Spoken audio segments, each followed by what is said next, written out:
pooper scooper. Ask me if we run a city super duper. I be running type of nigga shoot the shooter. I don't like the look of it. We got switches, we no longer Ruger users. Pull up twin max, these ain't two computers. 100 on your top.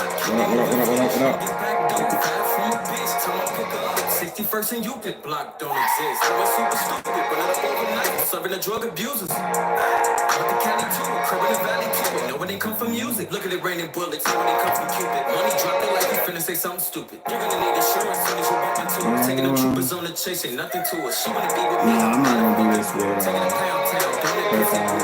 Put my name in Google, Simile Boulevard. Better come up on Google. Report live from the trenches. Report live from the trenches. Live from the trenches. Live from the trenches. Live from the trenches. Yo. Shout out. Salute. Yo, hopefully this lighting is good. I hate the way that my glasses look, and I don't know what to do about it. I really don't know what to do about how my glasses look. Okay, in this lighting. I try to put on a hat that don't knock off the glare. So I'm gonna have to keep playing around with this until we get it right. And I know this light make me look black in the mug. Shout out to the homie E Black. Most of y'all will catch this on the replay. Hopefully, you guys can hear me okay. Hopefully you can hear me okay. Let me see. Man, I just hate it. I really do hate it. Y'all hold on. Put a 1 in the chat if you can hear me okay. Put a 2 in the chat if I need to grab a pair of headphones. Put a 1 if you can hear me okay. Let me put this on charger real quick because I do not want this to go out. And then put a 2.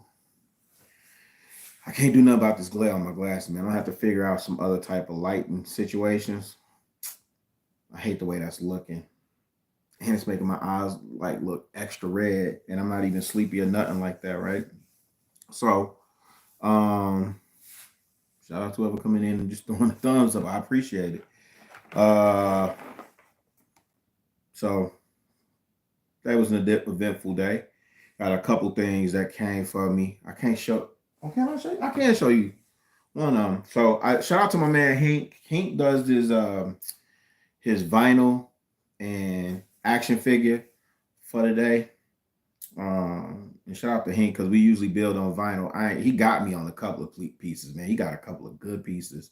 And I had to slow down, so I haven't been collecting vinyl since we were preparing to move. But I did have some things on order that came today. So first thing, these joints came. So this is Claimer Saucony. The homie Beamer Williams. I got the first pair. This is the second pair. This was exclusive to New Orleans. That's why it has NOLA on the back. Yeah, these are only in New Orleans. But if you're a creator, Beamer has an excellent podcast called Claimer Stories or Claimer Seat. So you probably can't see that too good. He has an excellent podcast, newsletter, and if you're in his mastermind and all that, he does some really dope lives, Zoom calls with industry folk. But that pair came today, and then boom, this came today. Been waiting on this for a good minute. So shout out to the good folk over there at Super 7. They doing phenomenal work. I got a couple more that I would show, but I'm gonna just hold off and wait till the next live I do. Blizzy, what up? Shout out to my man Blizzy in the building. Blizzy, hopefully you can hear me. Just throw a 1 down there if you can hear me okay, or if I need to get a pair of headphones, put a 2 in the chat. I know you're gonna be in and out, bro. I'm just gonna go through this real quick. Okay. Gratitude and appreciation, family. So this morning, and I've been telling y'all about Fanbase for a minute. So Fanbase is is Isaac Hayes, the third app as a social media platform, and it kind of houses Instagram, um, Jesus, Clubhouse. The best way I can say is probably like Instagram and Clubhouse in one. A lot of different features though that they're adding. That's really really dope. That's going to separate them and make them more unique. And I hate comparing them, but you know, it's social media platforms. I'll full disclosure, I am invested.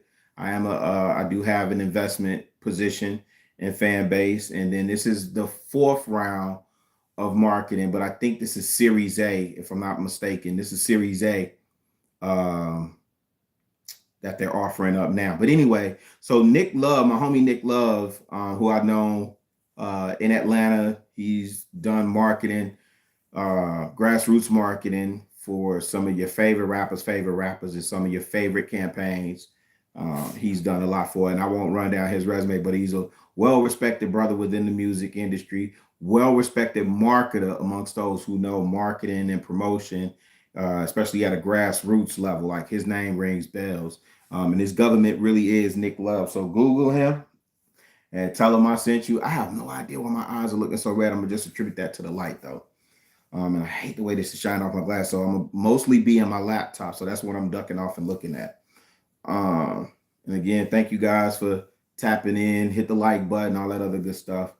I see there's a bunch of other people live right now, but I just kind of wanted to go off of what I was inspired by this morning, get into a conversation. I'll engage with y'all in the chat. I am not, I'm debating whether I'm gonna purchase StreamYard and do this like not platform, panel style. Like this probably is a conversation that I could have panel style, but I'm gonna do it this way first, and maybe we come back and do a round two of it. But for now, let's get it popping in the chat, man. I can respond to y'all in the chat, and I'm cool with that. All right, so um, this morning, Nick Love and in the Monday morning marketing meeting, again exclusively on Fanbase, the title was Marketing the Black Woman in 2024. And so, not to be confused with marketing to the Black woman, that's a completely different conversation. But marketing the Black woman in 2024. And basically, his premise was he was at South by Southwest. He saw an all female showcase, and he was inspired by that because there was one artist in particular he was coming to see, but he wound up seeing like I think a total of 8 acts. He said he loved all of it, but the one common thread amongst them was that all of them was pee popping, you know, shaking their tail. And he said it just kind of got him to thinking about the marketing of black women in 2024. And so this conversation, in the spirit of what he attempted to host, well, no, he hosted it, not attempted to host. I mean, it kind of took a left turn, but you know, those things happen. It wasn't bad. It was just it took a turn from what he wanted to keep it focused on the marketing, and we kind of got into a lot of the nuance. And so I don't want to cast aspersions or do a right or wrong. So when you hear me say some things tonight, it's just me acknowledging what is. It's not me saying this is right or this is wrong, even though I may have my own opinion on it, right? So, and I'll share that too. But again, we just looking at it from a different lens. So most of y'all that are coming into space, y'all know me from a particular platform. Y'all know a lot of the conversations that I'm associated with. Let me say a couple of things off the rip. I am a married man. I'm married to a woman. I've been with my girl 8 years. We've been married too. Okay. Um, I am a father of three baby girls. Well, they're not babies, but they my baby girls. I'm a brother. I got two sisters. Maternally, I have three sisters. Paternally, so you know, I have a grandma. My grandma's still here. My mama here. My mama black. My grandma black. So I'm an advocate for black women. I advocate for black women so much that I challenge the brothers to be better in order to present themselves suitable to cover black women, right? So I want to get that out the way because I know a lot of times when we having these conversations, people get in there, as my man E Black would say, they get in their fifis, and then the conversation gets misconstrued. So we're not talking about what's right or wrong or why this person's shaking their tail feather or me casting aspersions on this person, that person, whatever, whoopie whoop. And I will be calling names. So if you hear Sexy Red, if you hear Glorilla, if you hear Lil Kim, if you hear a who's the other one I'm thinking about? I don't know, Pam Grier, whatever, right? If you hear those names, again, this is a no judgment, no rhetoric, no talking points. This is just conversation strictly around marketing the Black woman in 2024. And then maybe next week I'll come back, or maybe even tomorrow, maybe I'll come back with marketing the Black man in 2024, because I think there's a direct correlation between some of the imagery that we see heavily promoted, which more or less can speak to the debasement of the Black man and the Black woman, right? And a lot of the conversations that we see happening in certain spaces today kind of speak to that. So let's dive in first and do our due diligence on what is marketing. Okay. And I just wanted to do an outline, and some of this stuff I just want us to look it up together. So again, I don't have the StreamYard stuff. I'm doing this straight off the cuff. Who that just came in? What up, Best? Best, I owe you one, brother. I owe you. Let's shoot for Wednesday, man. Last week was rough. But I know I owe you. I appreciate you, my G. So let's look up marketing. Let's look up marketing. Me personally, a lot of y'all don't know my passion is marketing. So that's one of the ways that I know. Who that? Easy. Let me make sure you straight. Hold on. What am I supposed to do? Highlight you, and then, right? Okay, you should be straight. Easy. Appreciate you, G. Yeah, and I didn't forget, we still got a link. I know you were around the corner from me. So a lot of y'all don't know. For me, my time in Atlanta, I did a lot of grassroots marketing. I did street team work. I worked with Vintage Imperial, my man Chaos, well known, well respected. So that's really kind of how I built my name in Atlanta. So marketing is a deep passion of mine. One of my favorite people to consume is Seth Godin. So I have my own definition of marketing based on how he defines it, and I kind of follow his ideology and premise when it comes to marketing. But let's do textbook. Let's do textbook and look up marketing definition. Okay. And so when you go do your Googles, and this is from, it says definition from Oxford Languages. Okay. The activity or business of promoting and selling products or services, including market research and advertising. So the activity or business of promoting and selling products. So again, keep in mind, we're talking about what? Marketing the Black woman, not marketing to, marketing the Black woman in 2024. Okay, now with that said, fam, hold on. Let me do one other thing real quick. Really quick. Hold on, fam. Be patient with me, man. I got to get used to this stuff. But y'all been on my head top, so, it's go time. It's whatever. So you bear with me. I'm just...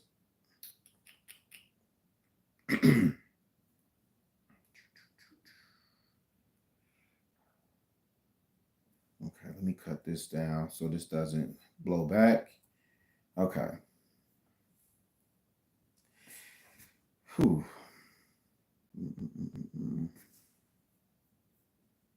Dang, I hate the way this is looking. I'm looking at me on YouTube now. I just hate the way it's looking. I hate the setup, but I'll figure something out. Okay.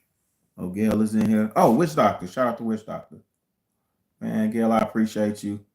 Let me get Witch Doctor straight. Appreciate you, Gail. I don't expect you to be working in here, Gail. This is not for you to work. All right. So look, let me get through this real quick because I don't want to be here all night. I got a ton of stuff I got to do tonight. And again, this is about me really trying to pivot on some stuff. So the activity or business of promoting and selling products or services, including market research and advertising. So again, we're talking about marketing the Black woman. What does that mean? We're talking about marketing the image, the commodity, the image as a commodity, right? And we're also talking about the image as a commodity, the notion of what a Black woman is, or the character, or the trope, or the all that plays into marketing the Black woman, right? So You got it? Marketing is the activity or business of promoting and selling products, including market research and advertising. Okay, so we agreed. Let me look up one more thing. It says, what is the best definition of marketing? Eh, that's the same thing. And then the four basics of marketing, the four basic principles: product, price, product, price, place, and promotion. Okay, so we defined what marketing is. So now, where is marketing? When you're talking about when we're talking about marketing the Black woman, we're talking about marketing and let's just zoom in on Black people. Let's take it off Black woman for 1 second. You look at Black people. Where is the marketing of Black people? It's a real simple answer. Yeah, easy for 4 P's. Yes, sir. So marketing is everywhere. The call I was on, Nick Love pointed out the good brother Durant. Y'all will hear me quote people and give credit to people all day long. I have original thoughts and I'll share those here, but a lot of stuff, if I get something good from somebody, I'm gonna give them credit. I'm not gonna sit up here and act like I know everything because I don't. Trust. So he was talking about the brother Durant talks about how marketing is everywhere, right? Which is true. 1000% marketing is everywhere. From the time that we're born, from the time when you're in the hospital, you're being marketed to, right? You're being marketed all types of medicines. You're being marketed all types of services, goods, even your physician. You're being marketed, not your OBGYN, pediatrician. You're being marketed to out the gate. Quick story. I remember one time I got extremely upset. I was working at the Adidas store in Lenox Mall in Atlanta. And if you remember how the old food court, how the food court was set up, was that over the food court or was that over California Pizza Kitchen? It's wide open before you go up the escalator or whatever, or even if you get to the top of it, but it's wide open. And there was a banner that dropped down, and that banner was a woman with a bikini on. And I was so offended by it because the way that they be sneaking stuff in on us, to be honest, like billboards and stuff like that, that type of advertisement, Seth Godin talks about that. And that's really more like intrusive marketing. It's not permission-based marketing where I'm leveraging influence and gaining your permission to market to you. It's really intrusive, right? And so I thought about all those kids that were walking the mall and had to look at this half-naked woman. And I don't think she was famous. It was just some random chick in a bikini. You're marketed to all the time. Even when you're standing at the bus stop, when you hail a cab, you're being marketed to. There's advertising, promotion, and everything. Okay, so that's where is marketing. So keep that in mind as we go down this rabbit hole. And this is more, I know it feels like a one-way discussion, but this is more of a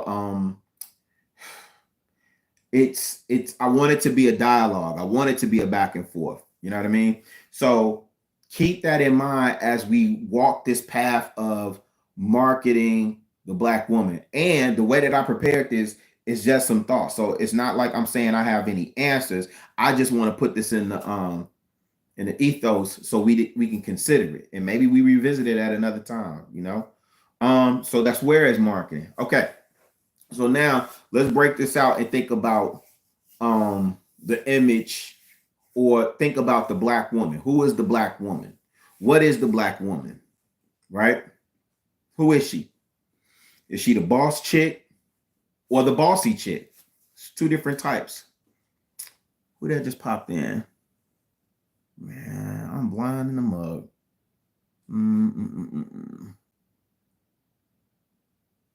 Wait, who is that? Big Cap. Shout out Big Cap.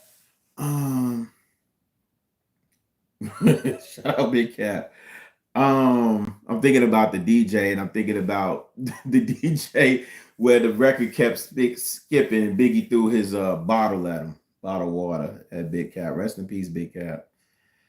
Okay, who is the Black woman in 2024? Who is the black? Keep in mind, my man Nick was talking about I'm at South by Southwest. I'm checking out new music. If you know anything about South by, that's where all the artists go to perform, kind of in front of an audience and music lovers. It used to be that, and then once the industry got a hold of it, it became the place to go to get seen by labels and stuff like that. Now I'm way removed, right? I'm a L7 square. I'm way off the radar.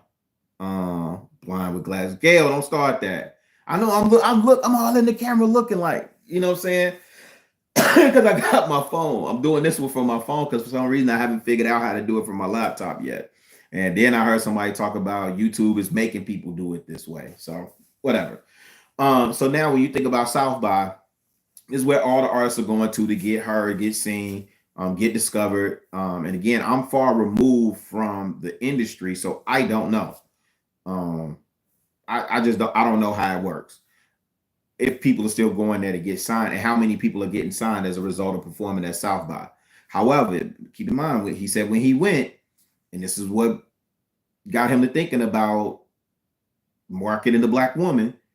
Saw some female MCs, saw some performers. They were dope. He loved their performances. He said not one of them had a bad song amongst them.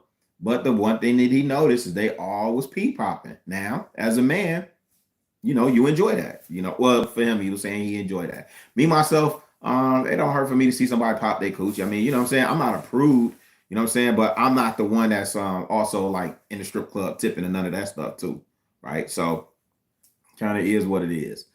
But what is the black woman in 2024? Is she superwoman? Is she all things to all people? Is she everything to her family? Is she out there making the bacon, bringing home the bacon, frying the bacon, feeding the kids, cleaning up the house, washing clothes?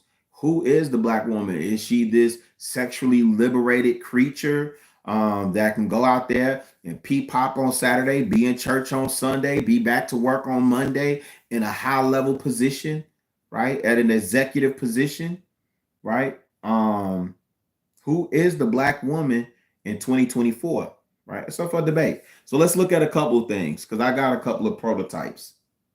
So, and one I left off on purpose. So I don't, when I don't say it, I don't want nobody to get offended. But you know, it is what it is. It's my conversation. So you got the hypersexual black woman, right? That's the easiest one to lead off with, right? Because that's what we see promoted in music primarily. Do we see that promoted in media overall, like in terms of film, TV? I don't think so. I don't think we really see that. I think you see more relatable characters in film and TV. But in music, right now, what we're seeing is this over sexualized, hyper sexualized black woman as a character. Okay. And when I think about that, I think about Sarah Bartman, look her up. And I think about Baby Esther, look her up. So the most people don't know this, but the inspiration for Betty Boop was a black woman. Okay. And I forget the type of show. It wasn't vaudeville. Was she a clapper? What are them shows called back in the day that they were performing? It wasn't vaudeville, but Baby Esther used to sing in that voice, that Betty Boop voice.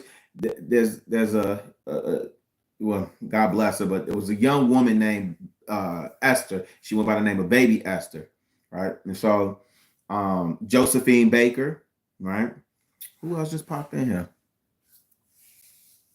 Until I can offer. Wait, what? Oh, until I can offer gainful.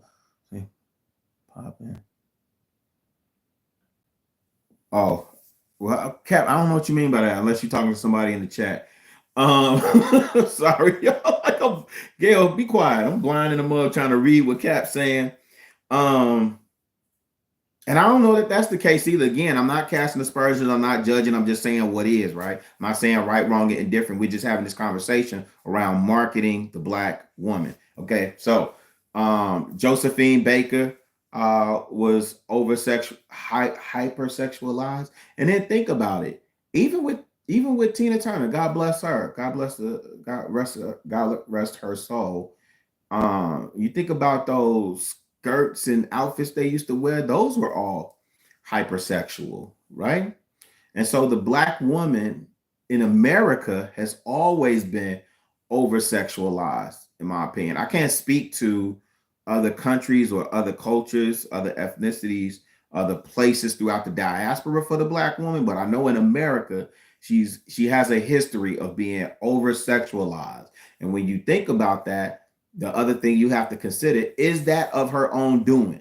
Is she over sexualizing herself, or is she being objectified and responding to the men objectifying her, or women in today's instance, right? Everybody's objectifying everybody. You was just talking about it. I was just talking about what? Until I can off again. Say anything to it. Okay. I don't know what that means. But I'm late. I don't know. Let me stay focused on what I'm doing. So then, okay, then you got the bossy chick versus the boss chick, and this is now make a distinction on this, right? So the bossy chick would be considered like, um, think about Nell Carter from Give Me a Break. You think about Cookie Lyons from Empire. You think about Claire Huxtable, right? Claire Huxtable. There was another category I was gonna put in here around the educated sister. But the reason why I'm using characters and like celebrity names and things that we see in the media, the reason why I'm using that is because, again, we're talking about marketing. So most of what we see in terms of real life superheroes, in terms of the Melody Hobsons of the world, the Roz Brewers of the world, the Kathy Hughes of the world, the Sylvia Rones of the world. Those women are not promoted in mass on a positive level, right? So I didn't want to use that. I wanted to use something that we could all agree on. And then also, when we break this out and really kind of look at it, these are the images that resonate with people most. People resonate more with characters on TV and film than they do with real life examples of what Black excellence look like. Okay. So the boss chick, or bossy chick, not boss chick, bossy chick, Cookie Lyons, Nell Carter, Claire Huxtable, as dope as she was, Claire Huxtable used to boss Cliff Huxtable around. Okay. Then you got the boss chick image. Okay. Boss chick, you got Olivia Pope, Oprah. And I say Oprah because there is a character component of her image, her public image, that is boss chick. Okay. And then you got Maxine Shaw from Living Single, right? So that's another, I don't know if it's stereotype is the right word, but all of that ties into propaganda. Keep in mind, marketing in terms of like motion picture and stuff like that, that begins with the first film. The first film that oddly enough got played at the White House. D.W. Griffith's Birth of a Nation. Okay. So that propaganda, that imagery, that communication and of stereotypes and tropes resonate still to this day. Okay. So now we're getting down to the socially awkward Black woman. And again, we're not a monolith, so we know there are many different facets of the Black woman. I'm just naming the four that I just kind of wanted to tackle in terms of what we're seeing in 2024, and then I wanted to make the connection between my era and yesteryear, so things outside of my area, the era, and then bring it up to today. So then, when you think about the socially awkward Black chick, so that's when you get to your Issa Rae's. You think about your Freddie Brooks from A Different World, Winifred Brooks, and then you think about Sinclair from Living Single. Okay. So, what is the Black woman image in 2024 and who controls the narrative? So, I think if we're being honest, And again, we understand black women are not a monolith, but in terms of marketing that image on a global scale, on a global scale, uh, the image of the was propagated in media and in music in particular, which is the biggest export for the United States, music and culture. The black woman is over sexualized. The black woman is seen as a sexual caricature, right? And what's interesting about that is they use that image, why? Because sex sells, right? So we use that image to sell everything.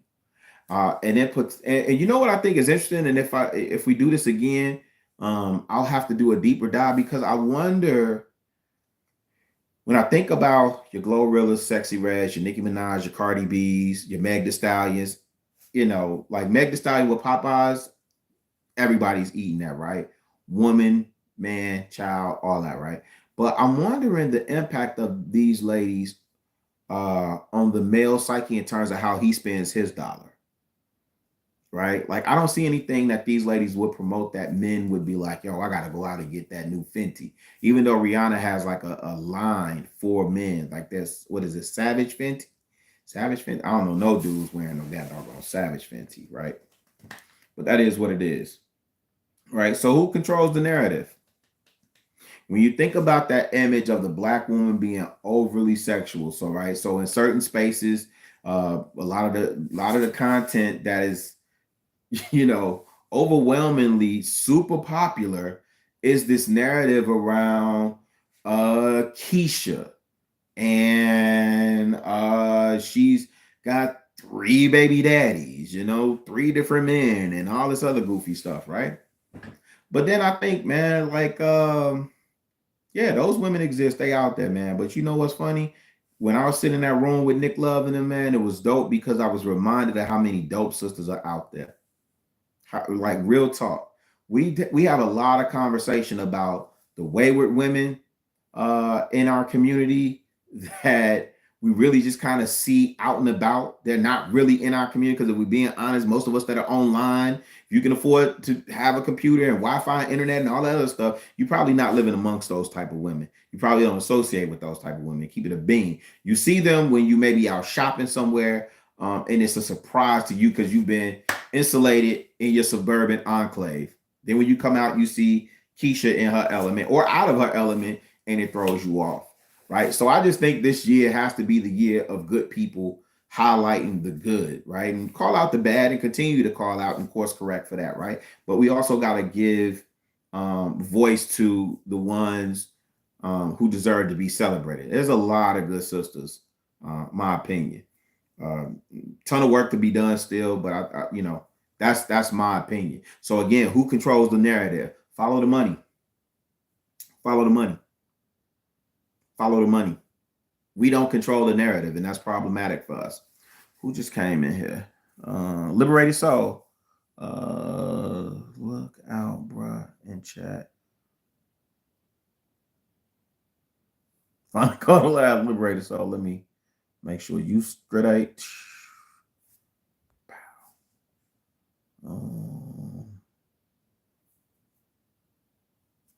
Big Cap, man. Big Cap. You said long time no see, man. I'm trying to think of where we acquainted from. For right now, please don't take these wrenches as they actually mean something. They don't. I'm just because I don't expect that type of monkey flipping in the comments and stuff when you know we really get this thing off the ground. You know, I'm just playing with it. I hate the way this angle look right now, but until I get my until I get this situation set how I want it and get everything situated, this is gonna be my setup for a minute. So I just got to figure out maybe a better way to do it. Maybe get a bigger stool and elevate, you know. But right now, I just I was sitting here like, well, I don't want because all these walls are blank in here until I get my art up. And then I was like, well, I don't want to be behind a blank wall. And I'm waiting to move these into the closet over there. So once I get everything situated, we'll get that we'll get it situated for your viewing pleasure, right? But who controls the narrative, right? Follow the money. And the one thing with us is we blame a lot of people, right? We blame a lot of people. I think in 2024, man, we've been blaming long enough, and we gotta start controlling the things that we can control, right? So I do have a closing thought, and it ends with what we do control. But we don't control the narrative of how our black women are portrayed, how our black children are portrayed, and how our black men are portrayed. And that's a problem. And it's interesting because in certain spaces on the internet where we see these wars and fights breaking out, and we don't really have that luxury in an election year like Chicago's Super Tuesday is tomorrow. So I'll be out voting tomorrow because I didn't vote like an idiot. And I gotta work tomorrow, so I gotta go see the contractor at the condo. I gotta fit all this in. Um, there's a lot more things to be than honestly concerned with than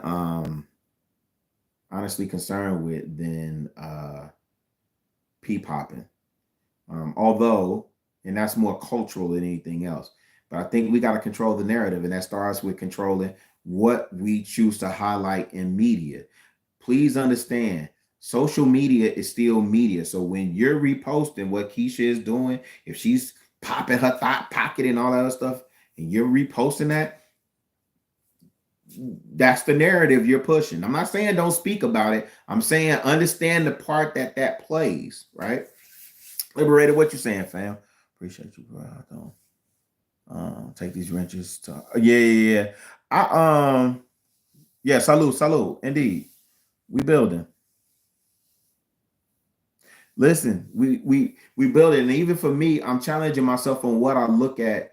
I'm speaking to Liberated Soul. He's talking about with the youth. Most of y'all that kind of know me in the space too know I'm real passionate about community, my people, which is why we having this conversation, and giving back in particular, pouring into young men. I do believe women need to be poured into as well, obviously, but I think women should be pouring into women. That's my personal opinion. It doesn't mean that I don't pour into my daughters or I don't pour into the young ladies, in particular the young ladies that I work with. It doesn't mean that I don't pour into people under my covering or anywhere around me. It just means that when I think about outside of my four walls and stuff like that, I'm more prone to pour into young blood. So that's what Liberated Soul is speaking to. So we building, but I am rethinking that in terms of how to be most effective, because scripture records Jesus saying, the poor you will have with you always.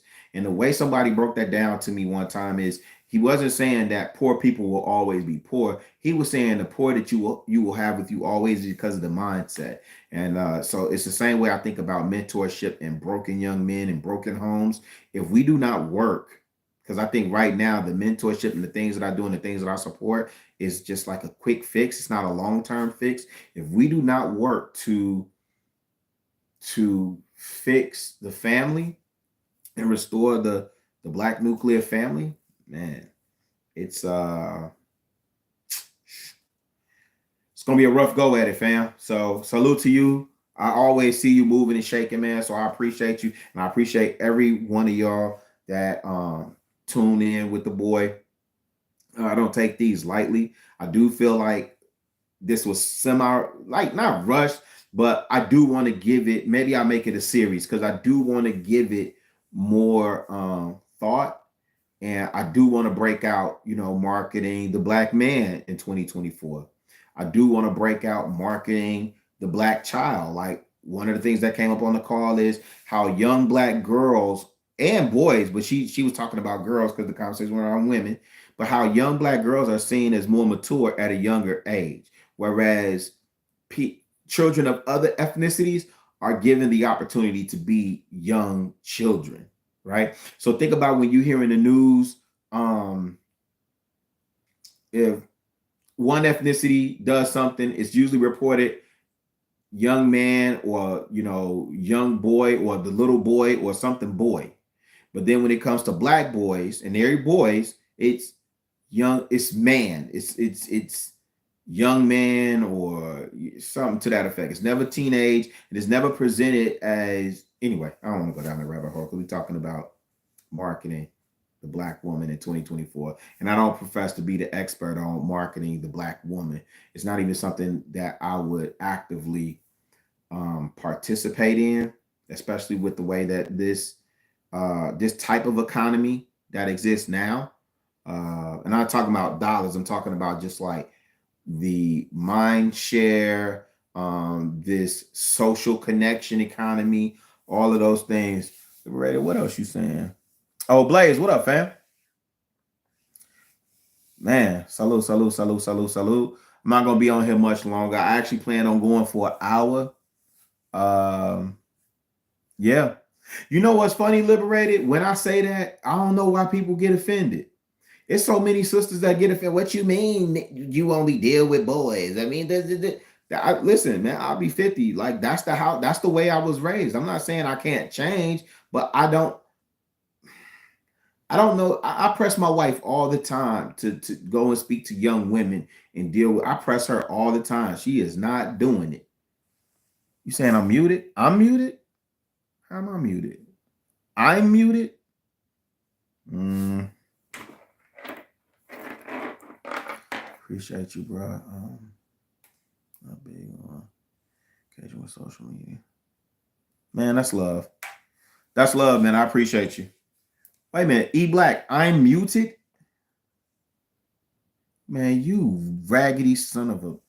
Hey, man, somebody block E Black. Somebody time him out. Oh, no, no, no, no. Hold on. Let me time him out. How do I do that? Let's put user in timeout. Let's give you the penalty box. Sorry, y'all. Let's get E Black some time to think about uh think about his ways. Cause E Black is a menace. He terrorizing folk. He just sit up there and went in on LTTV. Now he finna come over here with that foolishness. Nah, brother, we building over here, man. I wish I had stream. I wish I could afford StreamYard, right? So I could open up the panel because I would love to hear what y'all think in terms, especially Gail, in terms of marketing the black woman in 2024, man. Listen, here's the truth of the matter. Whatever your position is on it, we are the culture. This is my closing thought. We are the culture. We are the culture. Black people, we are the culture. We are the season. We are the salt. We are the flavor. Period. Point blank in the sense. And you know what's crazy? I do understand certain people that are like, man, all y'all do is, dance, or all y'all do is entertainment and da da da da da, and y'all don't do no science. And I mean, no, that's absolutely not true in terms of that's all we do. That what's promoted is how well we entertain, but that's in us. Our athletic prowess, our ability to tell story. And think about that. I'm gonna do a whole separate thing on how we communicate through music. That's a whole nother how we communicate through dance and music.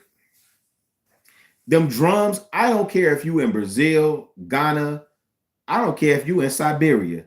If you black and you hear them drums, you know what time it is. That's our superpower. That's just what it. I'm sorry. We do have the ability to excel and be great in business, science, math, technology, engineering, all that, right? But I think that the way that Black Americans are socialized, or whatever it is about us, man, our sauce, we are the sauce, right? So we are the culture.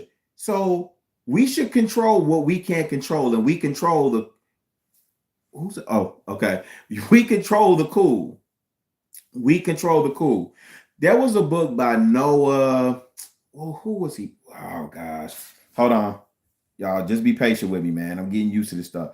It is controlling the cool. So I remember this because I was reading this book around the same time Steve Stout came out with his book. His name is Noah something. Noah Control the Cool. Something cool. It was a book. It was a book. What's his name? Making the Cool. Chasing the Cool. Noah Kenner. Okay, so Noah Kenner was man, he was, what was his company? Hold on. Hold on, y'all. What was his, man, I can't remember what company Noah had. Noise. Okay. So Noah Kenner is not black, but he had a book. It's called Chasing the Cool, and in that book, it talks about marketing and how brands use youth culture, and they say youth culture, but read black culture to market their whatever to the rest of the world, and they eat it up, right? If we don't stamp it as cool, they don't do it. Remember when, for those of y'all old enough to remember when Jiggy was a thing? Will Smith didn't invent Jiggy. Jiggy actually was a thing, and you would use it in real conversations. Like if you was fly, you was Jiggy. You know what I'm saying? And it was a cool thing until until Will Smith got a hold of it, right? And it wasn't that Will Smith killed it. It was that people who weren't cool got a hold of it, right? That don't look like us. And so that's really kind of what killed it. Okay. So I say all that to say is that we control the cool. So you want to control the narrative, control the cool, control. We are the culture, okay. And the way that I'm saying this is wild because we don't even control the culture, right? So we got to reverse some of that. Can't sit up here and be mad about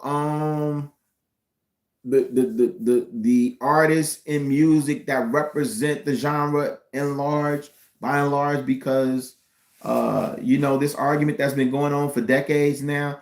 That argument is done for, man. Because you know what's funny? The same argument that you can make for music is the same tactic that they use with these podcasters. Think about that. So they people that do stuff that appeal to the most base human depraved nature. Is E Black still in timeout? Because he might need to go again. I'm just thinking about it on GP. Okay. I got about 13 minutes. I'll wrap up before then. But when you think about the thing, because you can only control what you can control, right? So we don't control the narrative and the argument that the such and so buys it, right? Like we don't buy, like keep it a bit, we don't buy music. I buy music because I'm an audiophile, but by and large, we don't buy music. We stream music, but those streams don't equal nothing. Like, to be honest, yeah, it's always smoke with E Black. That's my man though. That's my guy. So when y'all see us fighting in YouTube streets, that's my guy. But it is smoke. Yeah. It is smoke with me and E Black. So we gotta control what we can control, right? So we control the cool.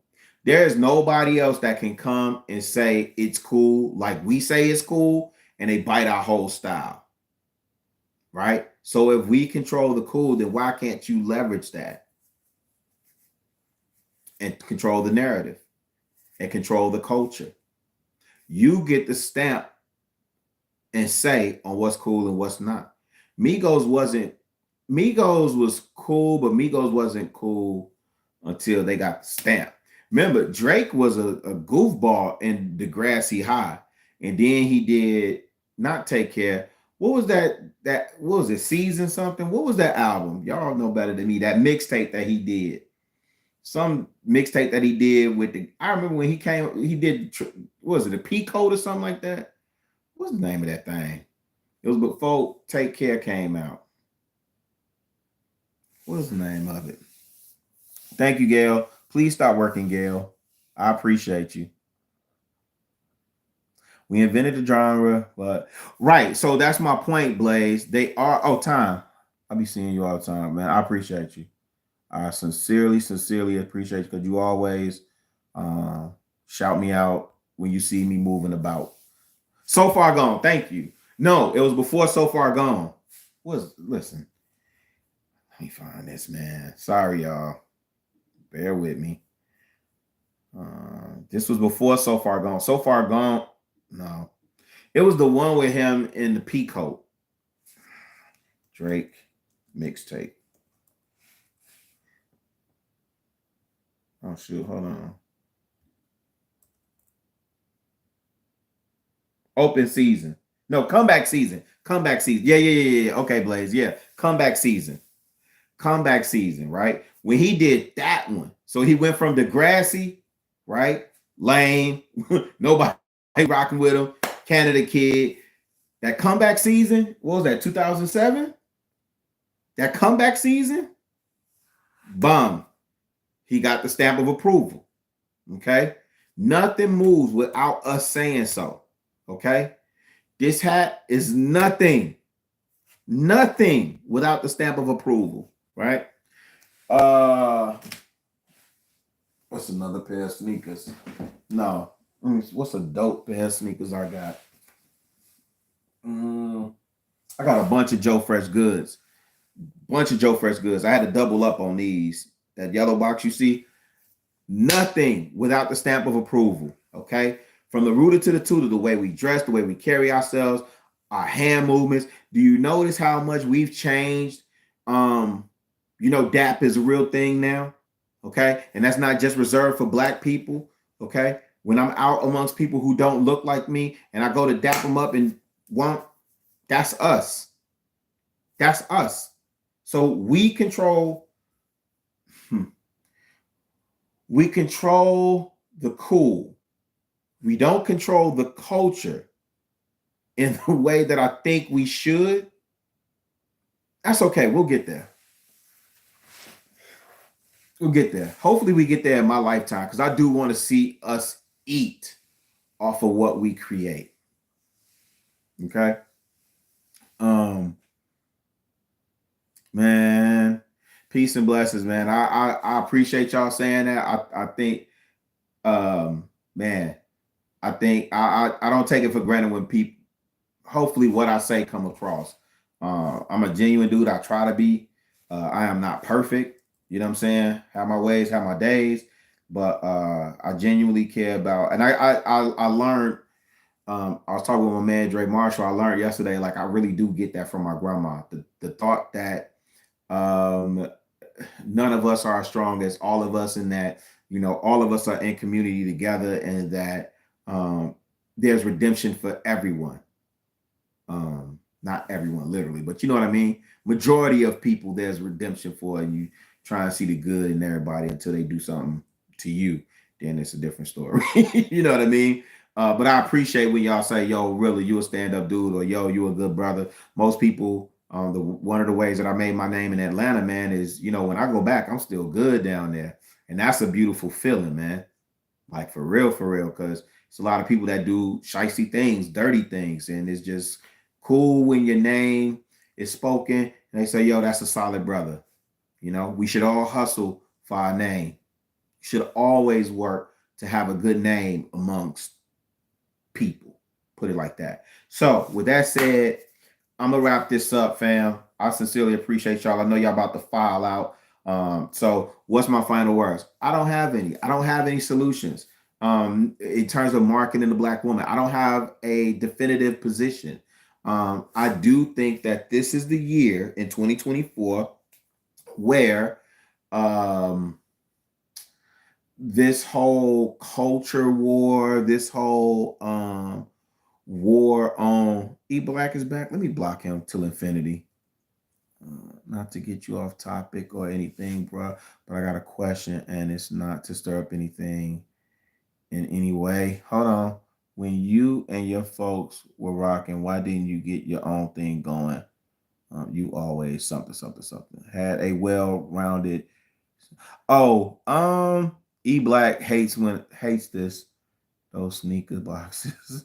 Remind me of what is it? Hey, on time. Hey, so listen. Liberated, I'm gonna answer your question. Let me time out E Black again.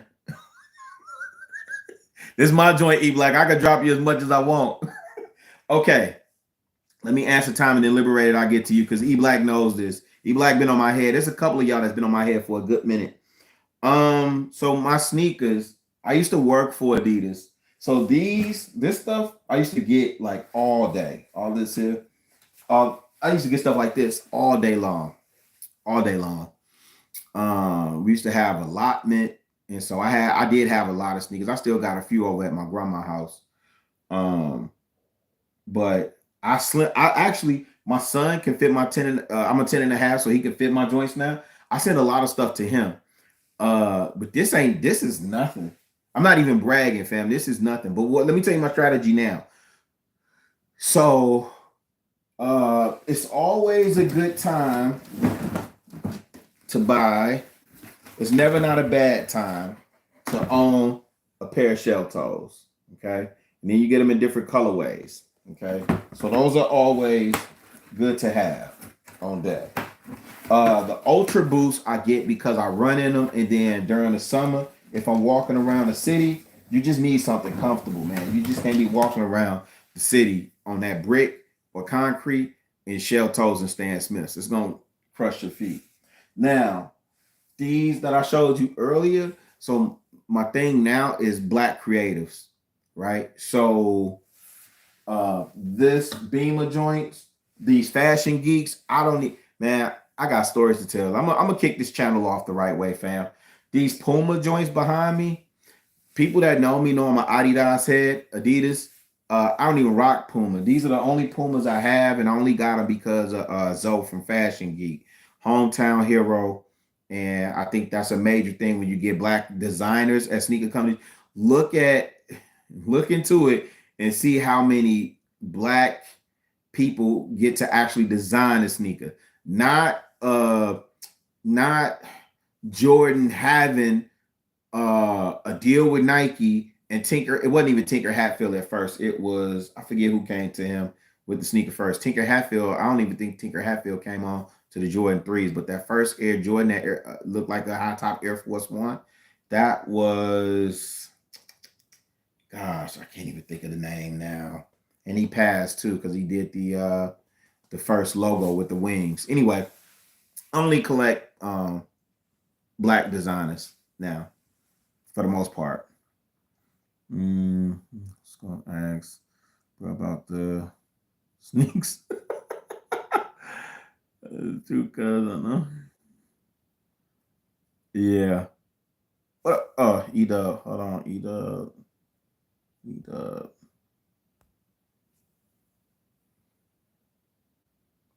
Oh. Do you? Yo. So listen, the first time I purchased, so then you know the story of Joe. Well, you should know the story about Joe Fresh Goods. All-Star Weekend in Chicago. He did that Anatomy of the Heart. No emotion. No, the No Emotions, Our Emotion was the joint he did with Kawhi. But the Anatomy of the Heart was the 992. Now I'm learning all about New Balance because of Joe Fresh Goods. I hate the way that slide is on my glasses. But this one, this gray box back here, that one is the story on that one is around if Jordan had a sign with New Balance. There's a commercial, not a commercial, there's a photo, infamous photo of Jordan doing that Jumpman pose for Time magazine.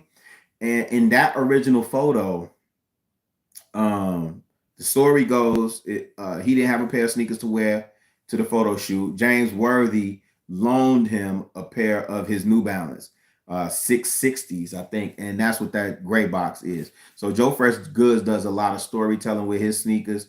Again, Beamer Williams, marketing genius. These are some Clark Wallabies.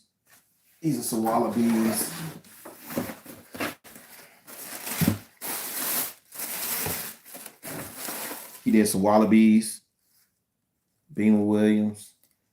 This is the colorway of his company. So he did some Wallabies. So I'm only really collecting like stuff that has like significance. I don't really. Anyway, that's the sneaker stuff. I'm gonna do some other stuff. Who else in here? I used to work for yeah. Don't forget about the question. Oh, I won't. Start talking. Liberated, I got you. Salute. That's serious? Okay. So, Liberated, you was asking when I was over on Lapeef. Shout out to JR. You were saying why I didn't have a situation then. So, and I'll tell that story over here one day about how I came up on the platform. I think I've said it over here already, but I'll do a whole story time on Lapeef and all that other stuff. I just got to get acclimated to doing this type of stuff in this type of fashion. Gail, shout out to Gail, man. Love Gail, man. Love Gail. Gail is funny. Gail is a comedian, man. Anyway, what had happened was when I came on, JR did approach me. Well, he didn't approach me, but he made the offer like, hey, if you want to do your own things, because at that time I was in the Facebook group, really active in the Facebook group. And he was like, hey, if you want to do your own show, you know, the platform is there. Now, for me, I considered myself really kind of helping JR because he kind of like I would pull up for the after hour show, like when we would pull audience up and E Black was always the first one to get on.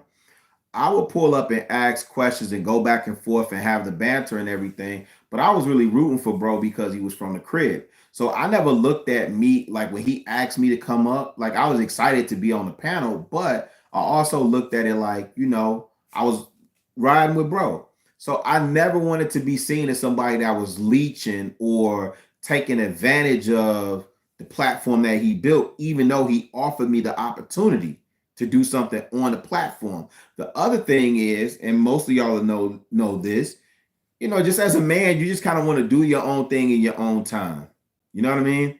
So it's nothing against JR, nothing against Lapeef. You know, I still, when he invites me for King Talk, I still show up for King Talk. Or if he need anything from me, you know what I'm saying? A lot of times, like all these, well, not all of these, but anything Leaders or Joe Fresh Goods or Fat Tiger, stuff like that, Rello, like he's up on what's going on in the city. So he'll normally hit me like, hey, can you scoop up or can you grab or, you know, what's popping, So JR, that's the homie. Lapeef is the home team. I'm so proud of what that brother built. I'm grateful, you know what I'm saying? But I had to do Liberate. I hope I answer your question, but I had to do my own thing in my own time, the way that I want to do it and be able to talk about what I want to talk about. So I know there's been many voices over there. Shout out to Jonathan Barreville and Broken Dusty. I see Cheeky doing his thing. Sway, Killer Cam, you know, all them. Sage, Sage Lee on Sunday. Remember that? Who else had a show? Kay and Kayla. I was just going back and forth with Kay in the group earlier. But Kay and Kayla, and then who else had a show? Man, everybody had a show. And then once them shows started rolling in, because you know what's funny? We had told JR, I had said it in some, I said it. This is when Joe Budden first started doing like the Joe Budden Network thing, and then I had said something to him when we was doing like an after hours thing, and then somebody else had said it in the comments, like, you know, you need to be Joe Budden Network. So when them shows started rolling out, I was kind of like, you know, I want to overexpose, because that was the other strategy too. I didn't want to overexpose. So, okay. Yeah. And again, even though JR offered it, I just didn't want to, you know, that was just my thing. I didn't want him to think I was taking advantage of anything. I never asked him for any money. I never asked him, you know, I never asked him about anything. All the rumors, all that stuff. I ain't never talked to JR about none of that stuff, man. That brother, for him to be from the crib and for him to accomplish what he was able to accomplish during that time on YouTube, I forever salute him, man. I think the brother is a creative genius in that regard. And that time, that run will never be duplicated, man. Shout out to B Nix. I had a chance to meet him in Houston. And shout out to Tawana, still chop with Tawana to this day, man.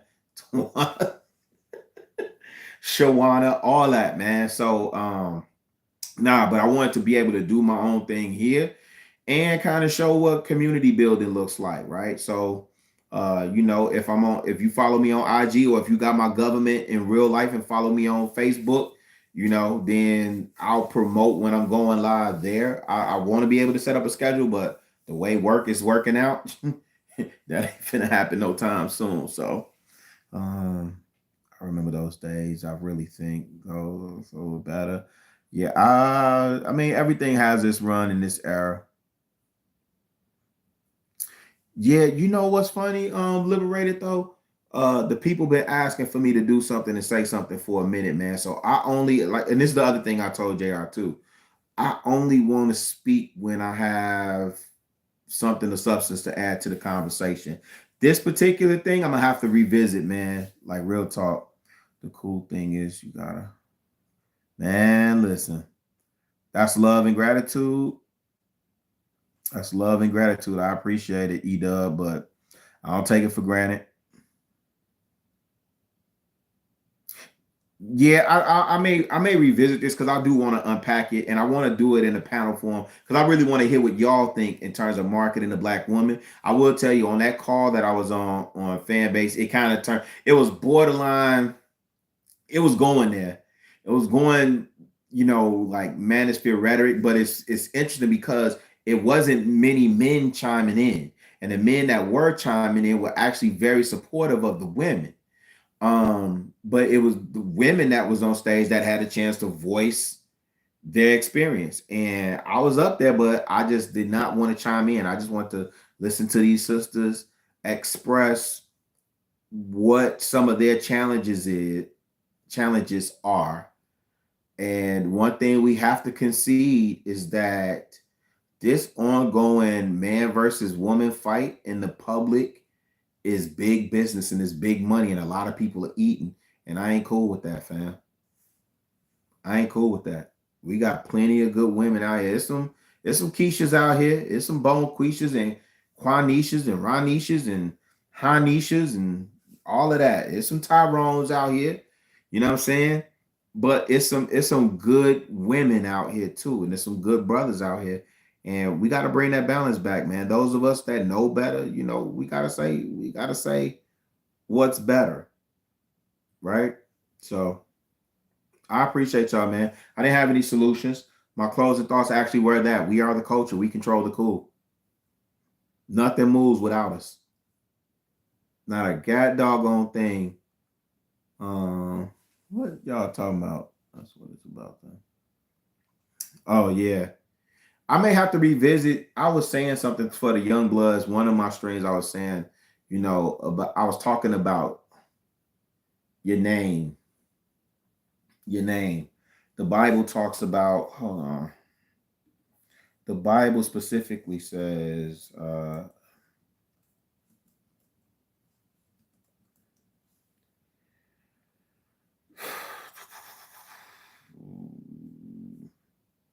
hold on, y'all. Be patient with me. I'm sorry. I don't like dead space either.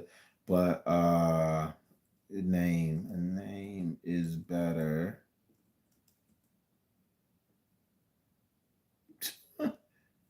Proverbs 22:1. A good name is to be chosen rather than great riches. A good name is to be chosen rather than great riches. And Chef, man, Chef, we gonna fight. Hold on, man. Shout out to my brother. Yo, Chef is one of the ones. Chef, you got a big wrench, brother.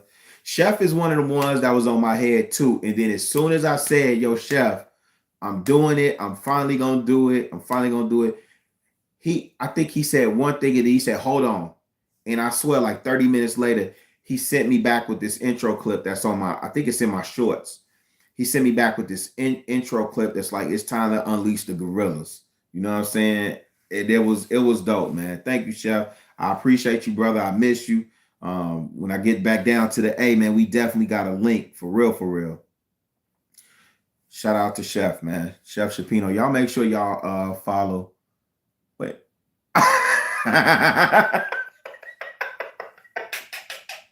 Y'all see Gail.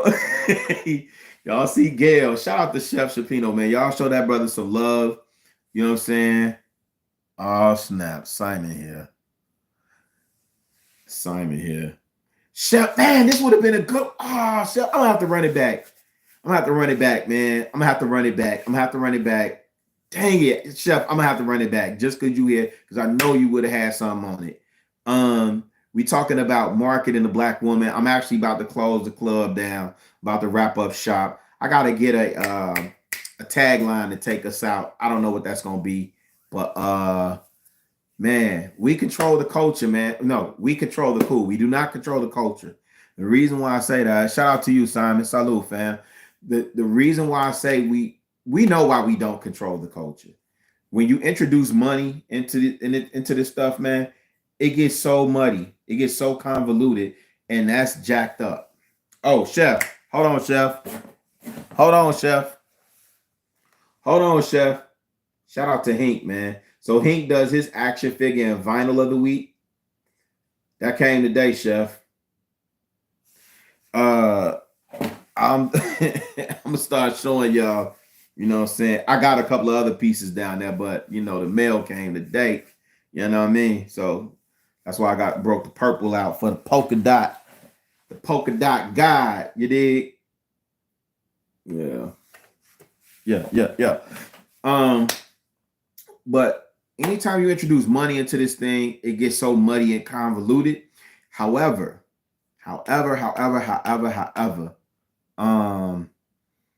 we do control the cool, and nothing moves without us saying so. Nothing. Who was that? No, you don't control nothing. Stop lying. People, what?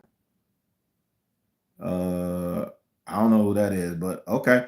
So we control the cool. Nothing moves without us saying whether something is cool or not. And then the world emulates what we say is cool. So when we made sagging cool, when we made being a gangster cool, we made sea walking being cool, we made banging and flagging and drill music being cool. We made all the things that were ignorant and debased about us as a people living in the inner city cool. But guess what we also did? In the 90s, in the early 90s, golden era rap for me, 88 to 92, one could argue. Now, I would not argue this. 88 to 98 is the best decade of hip hop. I would not argue that. 88 to 98 is the best decade. But the best 4-year run, in my opinion, 88 to 92. 88 to 92. You could say 94 or whatever, 88 to 94 maybe. I don't know. But nothing moves. Nothing moves without us saying what the cool is. Because you know what else we made cool? When Rakim came out, we made reading cool. We made language and using big words cool. We made HBCUs cool. Okay? We made, dig it. I don't have any Nikes in here, surprisingly enough. I don't own one pair of Nike. I don't rock with Nike, but we made Air Force Ones cool. We made Air Force Ones so cool, and I'll tell this story one day. But just quick history lesson, and I'm gonna let y'all ride out rather. In 82, DTLR, Downtown Locker Room in Baltimore, Maryland, is credited with really kind of kicking off the Air Force One. It was so popular and people were rocking it so much. They begged Nike to bring it back, and there's a whole story on because what was happening up at that time is that they would only do one run of a shoe, and then they do a different model a different year, kind of like when I used to collect GI Joes as a shorty, right? They would do a run of whatever characters that year. and then a different run the next year, and a different run the next. So if you didn't get that run, if you didn't get Destro and the Baroness and Tomar and Zaymax and Zartan and all that, if you didn't get them that year, you missed out. And it was the same thing with sneakers. We made sneakers in so demand and so cool. Think about it.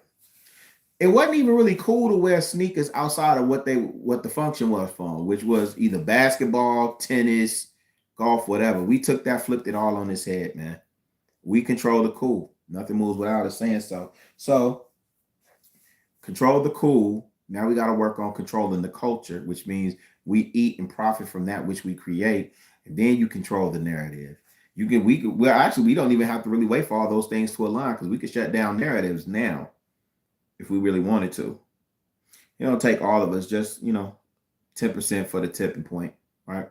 But I'm gonna let y'all get out of here, man. Listen, I really sincerely appreciate y'all. I'm gonna go through a few of these comments really quick. I sincerely appreciate y'all. I don't take it for granted that y'all over here. I am gonna try and get consistent so y'all will know when I'm going live. But again, I only want to go live when I have something of substance to say, and I don't want this to become a chore or a job, and I don't want to force any content. I don't want to force any, like I gotta scramble and find a subject to talk about. But this one I was passionate about. Marketing the Black woman in 2024. I'm gonna have to run it back with a panel though. Let me see.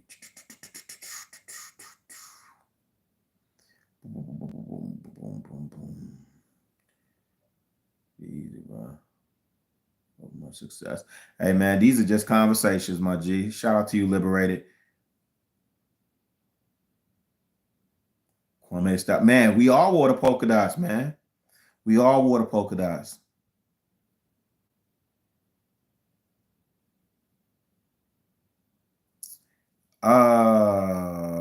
Bob T, I have no idea what you're talking about, but blessings to you, fam.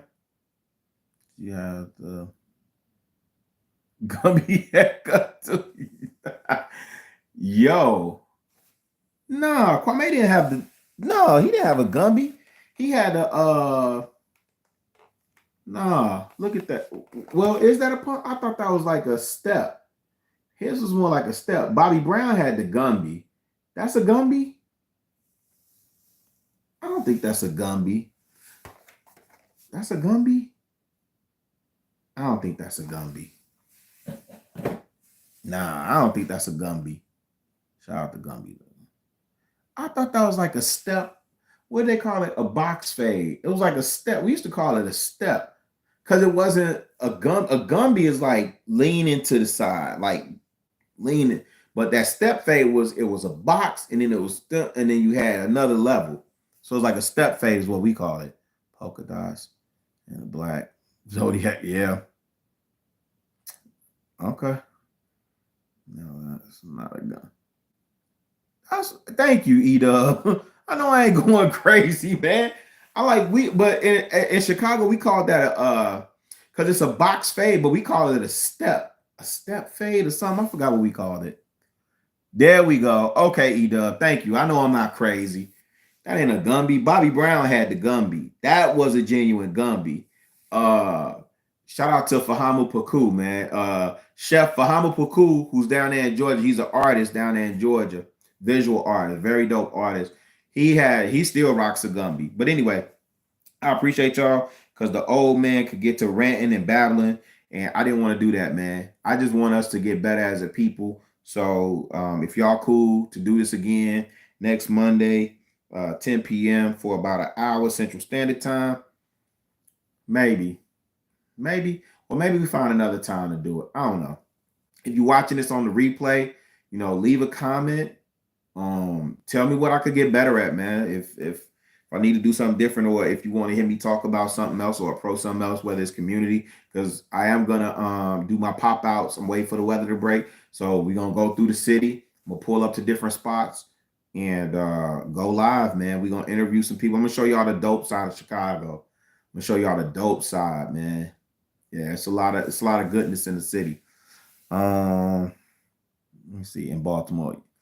Yeah. Shout out to Be More. Hey, shout out to Be More Club, man. Shout out to who y'all got?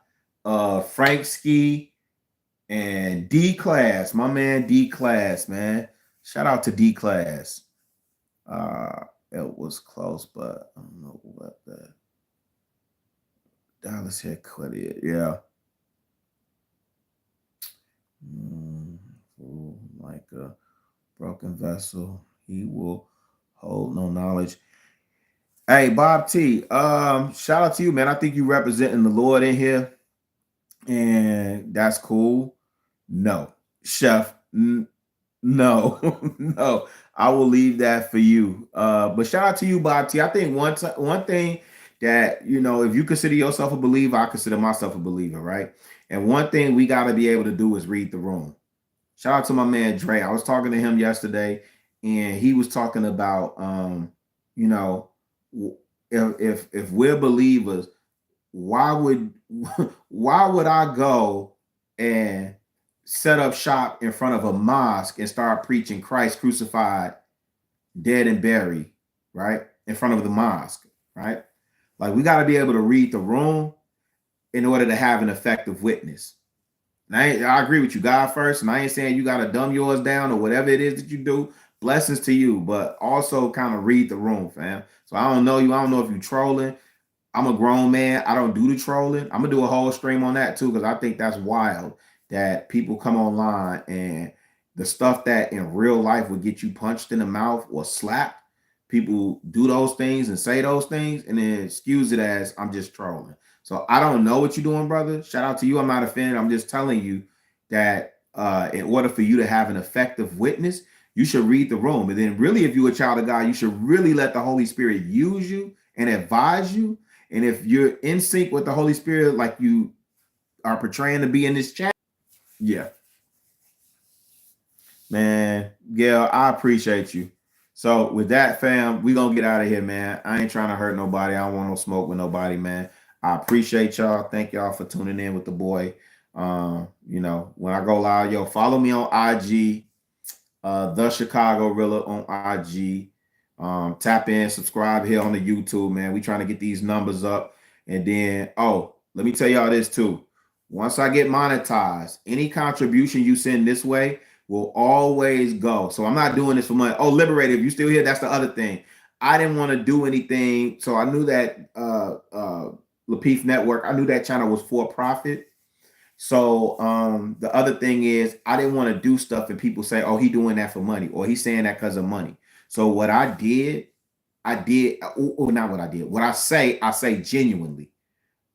When you see me on Thursdays, whether you think, because some people be like, oh, you flip-flopping. No. If I get new information, I reserve the right to change my opinion and position on that. Like Scam Likely really challenged me on corporal punishment to the point where I have to change my position on corporal punishment, right? So with this channel, I want to be clear.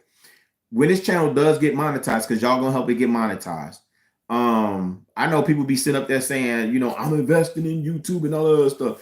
The investment, listen, man, depends on what you're doing and how you want your studio and how much you doing these big old productions. I'm from the Sinful to P business school and university. So I don't think I need to invest much more than some lighting, a good camera, StreamYard, so on and so forth. But when we start generating revenue over here, I can tell you right now, coffee, hip hop, and mental health, mentor, teacher, brother, and Corliss High School will be the top 3 designations that those funds will go to. Not in that order, but Mentor Teacher Brother is a organization I work closely with, very passionate about. They mentor young men in Roseland, the area that I grew up in, was born and raised in. Coffee, Hip Hop, and Mental Health is a coffee shop, but they provide therapy for the community. And I encourage every Black man to go seek therapy. Not that you have to have a clinical therapist or get clinically diagnosed, but I do think therapy is useful to everyone. And then Corliss High School is my alma mater. I'm running actually for local school council. Again, my kids are in Georgia, and my ladybug, this is her last year, so she graduates. So the vested interest that I have when I say I'm doing stuff in the community and I'm passionate about community, I really am. So you hear all these cats begging for super chats and cash apps and all that other stuff, and then you see them flexing and flossing and they drop top bins. And I'm not casting aspersions. That's you. At least you can see where your money is going when they do that, and that's dope. I think Scripture records, Bob T, that the laborer is worthy of his hire, right? Which means people should get paid for what they do. I'm saying when we monetize over here, I want y'all to know where the money is going. I want to be extremely transparent when that does happen. So I appreciate y'all. This is like the fourth time I'm trying to get up out of here because I got a ton of work to do tonight. Bob, what you still in here saying? Even as okay. Well, I don't know. That's whoever's gonna judge is gonna judge it, but it's a troll. All right, thanks, Gail. Appreciate y'all, family. How is that dude? That dude. Wait, who? How is that dude that used to go at it with Anton? What dude? Logic? Logic used to go at it with Anton? Man, Logic in Germany living his best life, man. Shout out to Logic. Logic still around? Thank you for that, Gail, because I would have been stuck responding to dude. But time, if you talking about Logic, Logic still around. He pop up in these spaces. He done popped up on oh, I have no idea. E-Dub, I have no idea, man. That dude went, man, shit. I'm gonna have to get E Black and Chef up here. That dude went on Hormeku, and because I kept telling him like he was talking grimy because he got into it with Anton, and I'm like, yo, bro, we in the same city. Like it's, and I'm not saying when I say that, I ain't saying like threaten him, but I'm like, we could just link up and have the conversation. You ain't got to do all this internet type stuff, and especially if you saying you of the community, yo, if you doing work in the community, we can link. We ain't gotta do all that. I hate that the brother called you Buttercup and all that other stuff, but that I didn't call you Buttercup. You know what I'm saying? And you a grown man. I'm not gonna come in there and defend you against another man. No, you got it was before you. Oh, B Nix. Oh yeah, no, B Nix is like I said, I met him in Houston. He's still here at the crib, but B Nix wanted to focus on family, and the show was just taking off like into the stratosphere, and he made other choices, man. Shout out to B Nix though. B Nix used to be in the Facebook group, and I was so optimistic when I first came in that Facebook group. I was posting books that I was reading, and I was asking the brothers, "Hey, what are y'all reading in here?" So optimistic, man. That group is like the thunder. It's the Thunderdome. If you ain't ready to do battle in there, do not come there. Y'all think y'all talking about Fight Club was a monster. No, that Facebook group was a monster. But shout out to B Nix, man. He's still doing his thing. Yeah, man. I went back and looked at some of those, and I was like, man, that was a different time. And those cameras were bad, or they translate bad, I guess, in the 4K now. I don't know. Gladiator Chef. Chef, Gladiator School. Yeah, it's like being on Rice Street. Okay, I'm sorry, Bob. I don't I'm sorry, man. I'm not one of those. I'm sorry, bro. I'm not. So let me be clear with y'all too, man. I'm not one of those. Everybody gets to have free speech over here. Everybody gets to say so over here. I'm not restricting none of y'all. No, I curate my conversations, fam. So if you derailing the detracted from the conversation, holla back. Sorry. Yep. Holla back. Peace, y'all. I'll let y'all later. Gratitude, man. I'll let y'all. I'll holler at y'all, man. Y'all will see me. Peace, peace, peace.